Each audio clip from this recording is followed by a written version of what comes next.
Welcome to Table Talk. I'm Annette Luce with the Star Herald, and this week I'm joined by Hilary Wasserburger, Executive Director of the DOVES program. Thank you, Hilary, for joining us. Sure, thanks for having me. So this year marks 20 years that you've now been with the DOVES program. That's quite the accomplishment. Thank you. So for those who aren't familiar, first if you could kind of explain a little bit about what DOVES is and maybe how you came to join the DOVES organization. Sure. So DOVES is an agency that serves survivors of sexual, domestic, and dating violence, as well as stalking and human trafficking. We serve 9 counties in the Panhandle, which is a large service area. We have offices in Gearing, Alliance, Sidney, and Chadron. And our goal really is just to be a source of support for survivors, whether that happened in the past or more recently, whether they're still working through it, whether they're just wondering, am I even dealing with abuse? I'm not sure. I don't know what I want to do. So we really just want to be there with them to help them sort through their options, be a listening ear for them, and then help them make a plan. If they're in a domestic violence situation, perhaps they're wanting to leave that relationship. So we want to help them leave safely. If they've experienced sexual violence, again, whether that was in the past or more recently, there's so much that goes with healing from something like that. And so we just want to help them find those resources and be a support for them. So that's what our agency does. We're one of 20 programs across the state of Nebraska serving survivors. And I started, like you said, about 20 years ago. I'm about 20 and a half now as the shelter manager. And I did that for about 6 months. So I was working in our safe shelter directly with survivors. And the executive director at that time decided to retire, and she encouraged me to apply for the executive director job, and I did. And so then I took over, and it would have been October of 2001 as the director, and I've been doing that since. Wow. And so what kind of changes have you guys seen over the years? I understand from a bio that you guys had sent that like the first public offices didn't open until 2003, so I know you've had a lot of other changes since then. So what are some of those things that have helped the program grow? Sure. Well, I think that was one of the biggest things, because our offices were within our safe shelter at the time I started, and we didn't have a public place where people could come seek services or donors could drop items off. And so we opened our office, which is still located in Gearing, in about 17 years ago. Since then, we've also opened offices, like I said, in Chadron, Sidney, and Alliance. We have staff in those communities as well. So before we used to serve everyone out of the Scottsbluff Gearing area. So now we're able to provide a quicker response. And then we've also just seen so many changes with the way law enforcement handles these cases. I think there's more resources available for survivors, or for someone maybe filing for a protection order. That process is a little bit easier and more accessible than it used to be. So I think that our community has really expanded the resources that are available to survivors. At the same time, we still hear survivors say all the time, I didn't know DOVES existed, I didn't know you were here, I didn't know there was anyone here who could help me. Part of that's that dynamic of abuse, being isolated and being, information withheld from a survivor. But there's always more we can be doing to get the word out and get the community involved in the work that we're doing. And of course, the key part of that is funding. So how has funding changed over the years, and what are some of the obstacles that you guys regularly encounter in being able to maintain funding? We're very fortunate that our funding is fairly secure. We do have great community support, and that is really essential for us, because to have community members who are saying, not only with their dollars, but with just the idea of we want survivors to have support, that goes a long way. We do, however, require grant funding for the majority of the work that we do. And I think that's one thing I'd love to see change in the nonprofit world, is this just unpredictability. You don't know what funding is going to become available, how long it's going to become available, what the requirements are going to be from one grant season to the next. So it does feel like sometimes we're kind of chasing that ever elusive grant dollar. And again, that's why the community support is so important to us. But overall, I think that domestic violence is pretty well funded. I know that there is a lot of funding coming into the area through like the American Recovery Program, and so that is helpful, because a lot of the people we serve are homeless, for example, and so there are funds coming in for that. So now is probably a pretty good time as far as funding goes. But I'd love to just see a more stable, all of our grants being 3 to 5 years rather than applying every year. And isn't VOCA, it's enjoying some support right now, isn't it? Which in some past administrations, it hasn't necessarily. Yes. So that also helps organizations like yours. That does. That's a really good example. The Violence Against Women Act, that is up for renewal. They're trying to get that passed through again, and that, of course, contains lots of funding for different types of services. But yeah, VOCA is a great example where we should see a nice increase in that, and that is really it's designed to help survivors by people who are, perpetrating crimes. Yeah. So that's not tax dollars. That's money that's actually coming directly from perpetrators. Right. So. Of course, your key role is of Doves is to provide services for people impacted by domestic violence and sexual violence and others that you mentioned.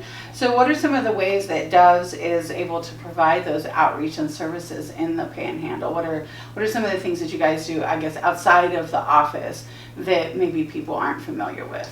Well, we're always looking for any opportunity to raise awareness because we want the community to know that Doves is here. We want survivors to know that those services are accessible. We also want to prevent violence. That's a big part of what we want to do that sometimes takes the back burner to crisis services. But we are often in the schools providing presentations around healthy relationships, dating violence, healthy sexuality, sexual violence. We do ongoing work at the Job Corps in Chadron, and we're excited for them to kind of reopen and be accepting students again. We've also in the past, and again hoping after COVID, to get back into the jail where we offer a support group for people who are in jail. We do a group at NEPSAC up in Gordon for people who are in treatment residential facility. So we're trying to go to where people are so that we can reach them where they're at. And then again, any opportunity we have to be at a community event or a booth, we're very fortunate to be a United Way agency, so we appreciate the work they're doing out in the community because that trickles down to us, of course. But honestly, it's really getting to the people that a survivor is going to turn to. And that's one of the things we're working on is really helping family and friends know what to do when someone discloses to them, because that's the first person they're going to go to. And if they get a great response then, that sets them on a whole different path than if that very first person says, I don't believe you, what did you do to deserve this? And so really getting the word out to those folks about how they can be most helpful is one of the priorities that we're working on. And so that was a question that I had for later, but we'll just skip down to it. So what if I am a family member or a friend and I suspect that domestic violence or even sexual assault is occurring, how do I best maybe approach that with a potential victim? I think that's such a good question because we so often kind of shy away from it. We don't want to offend somebody by saying, oh gosh, are you a victim? But what we know is survivors are often waiting for someone to reach out to them first. So if you do suspect that, it can be a very non-confrontational, very casual way to say it. It's going to depend on the relationship you have with that person. But even just saying, I've noticed something seems a little bit off. Is there something going on that you want to talk about? If you see specific things like injuries or, maybe you notice that your friend's partner is calling them incessantly, those might be a little bit more obvious things that you could address with them. I think the most important things for them to hear are that you're concerned for them, that you can help them get resources and help, that you'll be there no matter what they decide to do. Because survivors so often, with really good intentions, family and friends kind of give ultimatums. If you go back again, I'm not going to be here for you. And that's like the worst thing we can do. We want to be there for them every time they reach out for help. So if they know that you're going to be there no matter what they decide to do. And then again, if you're providing that support to them, they may not need Dove services, but they may. So help them connect with Doves. And then if you need support, because it's hard to see someone being hurt or abused, then you can call us as well. We can be a resource for you, and then you can be a resource for them. And most often it's probably not a one-time conversation because it just isn't. That's just kind of the nature of domestic violence and abuse. Exactly. And they need to know that they can trust you. So if you bring it up once and you never bring it up again, you might miss some opportunities. They may not tell you the first time, but if they think you might ask again, then they can kind of ready themselves. So I think that's a really important point that you just made. And then again, if we're all doing that, if Right. as co-workers, as leaders in our faith communities, as our schools, if we're looking for those signs, if we're not afraid to come forward and say, hey, I'm really concerned about you, you know, is this something that you want to talk about? Can I help you get some resources? That just breaks down that isolation that we were talking about. And it also sends a message to perpetrators that, you know, we're not going to be silent about this. Yeah. Because if we're silent, in some ways we're complicit in it. Right. And perpetrators rely on that collective silence. Yeah. So if we can make it clear that we're not going to sit by and not do anything, that really takes some of their power and control away. And there are statistics that, and I apologize because I don't know them off the top of my head, but you probably do, that sometimes the most dangerous time for a domestic violence victim is when they are leaving. So that can also be another reason why it's maybe a staggered step-by-step process. That's exactly right. If we can, you know, if we're working with someone, we would love to work with them before they start the process of leaving, so we can help them plan for their safety. We can help them get those resources so that either they stay safe or they don't feel forced to go back. Right. But you're absolutely right. That's one of the reasons that victims stay so often, is because that's the safest option, and that should seem unacceptable to us, that staying in an abusive relationship is more safe than leaving.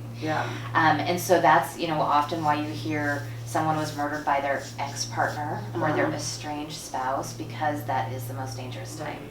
So I am really glad that you mentioned that, because sometimes our inclination is to say, God, why doesn't she just leave? Why does this person stay? And staying is safest, and that shouldn't be okay. So if we can gather those resources around a survivor as a community, not just doves, not just friends and family, but if they know when they go to work, they can tell their boss, hey, if my partner shows up here, this is what we need to do. Or if my partner is calling me repeatedly, don't fire me for that, support me through that. Those are just some examples as community members, how we can support survivors.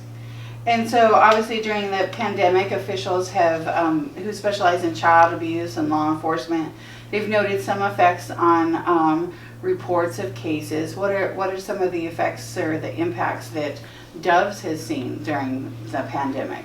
Well, you know, I think although the pandemic is kind of raging again, I think our services are more back to normal. But during the height of it, we really saw a drop in calls because, of course, people weren't able to reach out if they were stuck at home with their abuser. When people started calling again, we saw much more severe cases because it had just escalated during that time. I remember this would have been probably last summer. We had several instances where people legitimately feared they would be murdered, which is not what we typically see. I think people sometimes have that image that we don't ever take for granted, that someone could be murdered. But that's just not typically what we see. So to see so many that were in really, really lethal situations was pretty scary for them. I do think things are kind of going back to normal as far as what we typically see. But it's still challenging, you know, even just as an agency, what's the best way for us to keep our staff and our clients safe? One great thing, or a couple great things that came out of it, is working remotely with clients. That is something that we will continue to do. And then also, and I guess it goes along with that, but, you know, if a client can't get transport to our office, we can meet with them remotely. So there's actually some positive things that we'll continue to do from that. But it was definitely, still is, a trying time to navigate, and especially for a survivor who's homeschooling and being abused, and I can't get out and it's getting worse. And you know, if I do reach out, is it going to make it more dangerous like it normally does, especially because he's in the home or whatever the circumstances. And I should say, you know, I keep saying she and he, but we do serve male and female survivors, and we know that abuse happens in all relationships. So I just want to clarify that too. And of course, social media, it's led to some negative changes when it comes to domestic violence, and then of course there's been some positives, like you said. There's more ways for you guys to connect with clients. So can you talk a little bit about both of those sides of the coins, I guess? Sure. I mean, it's a great way for us to reach out to the community. That is certainly helpful. I think on the negative side is we see so many victim-blaming comments like on social media. If there's a story about sexual violence or domestic violence, there's just so much blaming. There's so much, why would this victim do this? What did they Right. think was going to happen to them? Well, I can tell you, no one thought they were going to be raped because they drank at a party. Right. Or because they drank underage, or whatever the circumstances. And I really just hope our community knows how damaging that is. There are other survivors reading those comments Right. and saying, why would I ever come forward Yeah. if this is what's going to happen? So that's definitely the negative side. But then you also see people within that who are saying, hey, this isn't okay. Hey, Right. let's put the blame where the blame belongs, with the perpetrators. So there's some of those community members also Yeah. advocating through social media as well. And you mentioned earlier, if we stay silent, we're complicit. Maybe sometimes we're complicit in those victim blaming conversations if we don't maybe call it out. We'd love for people to call it out. That would be great. Yeah, because I really do think that people are probably getting, no offense to the Star Herald, but they're getting their news through those kind of comments sometimes more than through the news story through the actual story. I know. Yeah, Yes, that's telling them really the kind of the lay of the land and the it's temperature. not necessarily the facts, but perhaps somebody's perception or reading their Exactly. own biases into it. Exactly, and there's So- no fact checking of that, so that's where people Right. get the information, and that Yeah. gets scary. I guess most importantly, while we're sitting down, if I am a victim of domestic violence or sexual assault or abuse, what are some of the ways that are good for me to connect with you and those at your agency? Sure, so we have several ways for people to reach out to us. We have our 24-hour helpline, which is 866-95-DOVES. We also have a 24-hour chat line. And I'm going to forget that phone number, but I might send it to you. That's great. I'll just add it at the bottom of the screen. That would be great, thank you. And it's actually a text line, not a chat line, but we know Okay. most people are communicating Right. via text, so we're able to connect with people that way. Great. If they log on to our website, they can reach us through the website by sending an email or connect with our Facebook page. And then we also have our local offices.